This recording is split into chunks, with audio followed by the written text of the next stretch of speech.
Hey folks, Brad here at Ziva Farms. We're a hydroponic farm in Oregon that is licensed by the OLCC, and we are a little special because we grow in rocks. And this is an example of a root wad that was just cut off of the net pots. We grow in 8-inch and also 10-inch net pots. There's a 10-inch net pot right here. And so once we have the harvest come in, we're cutting the roots off. Pull these guys out, and also have to take scissors and cut off the roots, which scissors like this work really well for being able to trim around and get all the roots off. Once we have the roots out and separated, we throw them into a bucket that ends up going off to compost. And make sure we shake out as many rocks as we can. And on the next process, there's the cleaning of the net pots, which I like to just take a 3-gallon bucket, which we use a lot of 3-gallon buckets here, with Enzyme Complete, and we probably throw in just a couple glugs and fill it up with some hot water. Take all these little net pots and we'll just drop them inside. And without having to use running water, you can just sit here and clean off all the brown material and all the roots, so you have clean net pots. Set them off to the side. Later I'll come and rinse them in fresh water. With the big guys,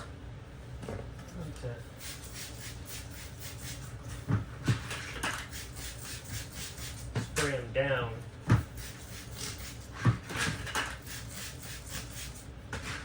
Let them just get soaking, and after you've cleaned all the little small net pots, we'll come in with the larger ones. They've soaked for a while.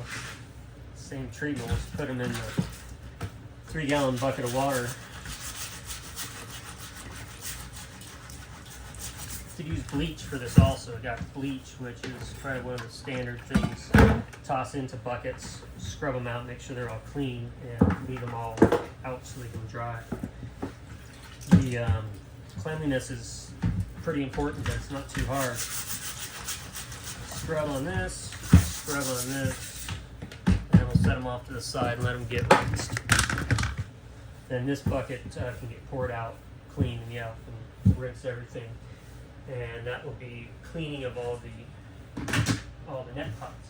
When it comes to the rocks, they get set off into a tote.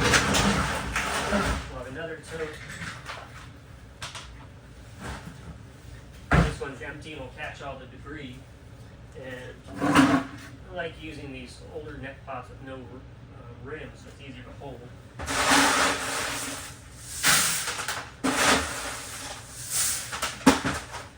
Scoop in half.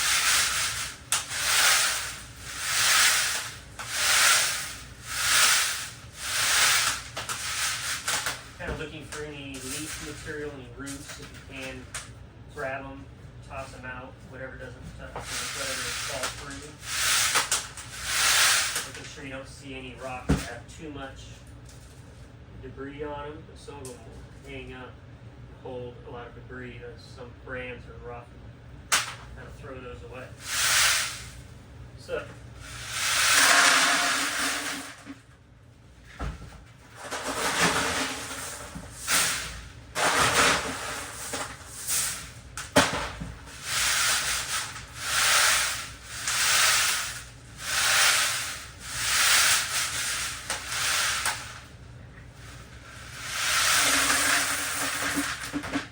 Already pretty clean because they came off the top of the pots, so they don't have a lot of root material.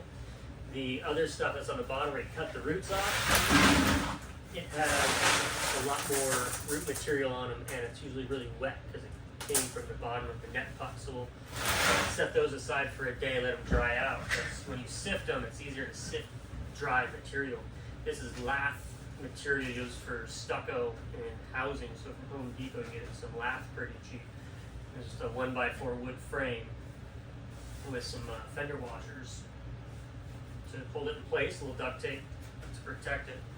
And sometimes when you're working with the lath,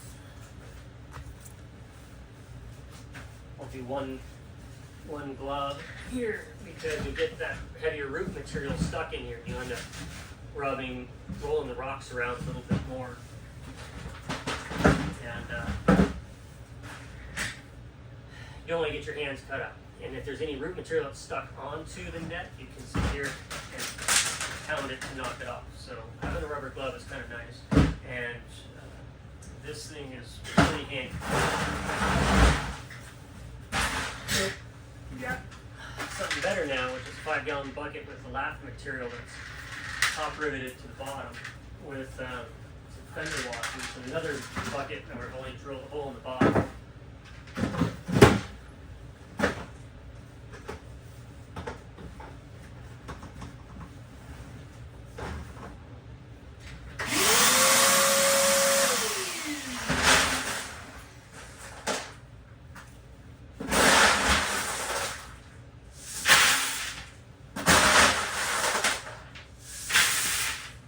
Second way to clean Hydroton rocks.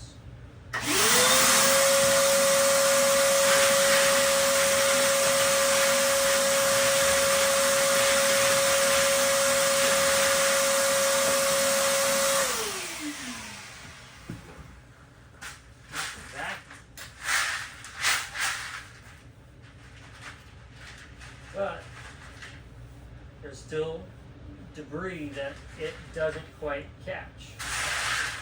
So this one you have to be a little bit more careful.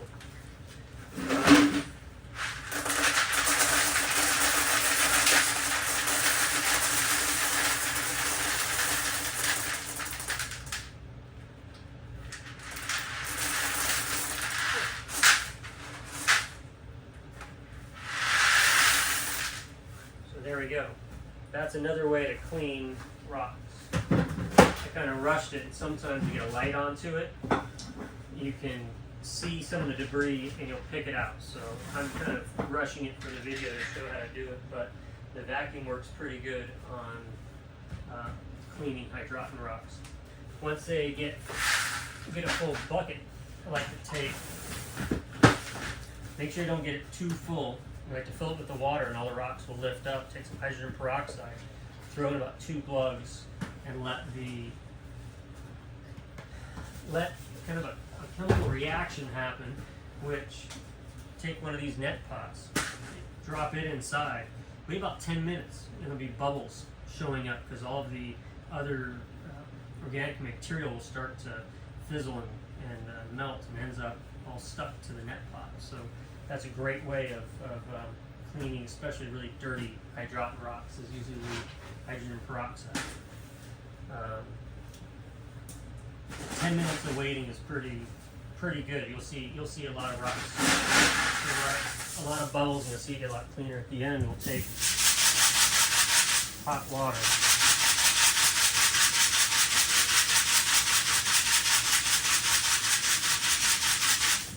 And rinse them so you don't see any more debris or root material in here. And you'll see red, also kind of a red color from the rocks in the beginning.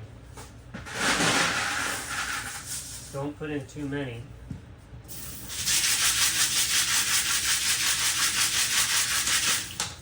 And there's something about the hydrogen peroxide that really almost etches the rocks, because when you rinse them, you'll see red debris in the bottom of the sink.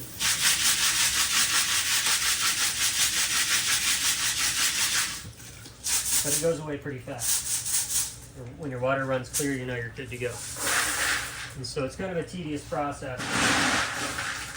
Go through, and normally this is full of water and has the hydrogen peroxide bubbling in it. Just kind of trying to make it quick for the video.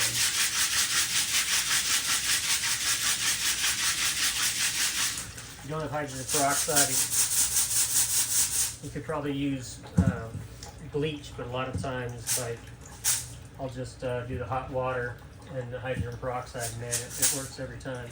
So that is a trick to being sustainable, using less water.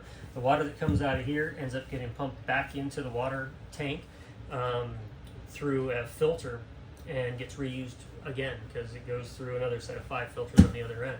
So all this sink water gets recycled. So that's really fun part of being a sustainable cannabis farm and being able to grow the rocks. So that's it.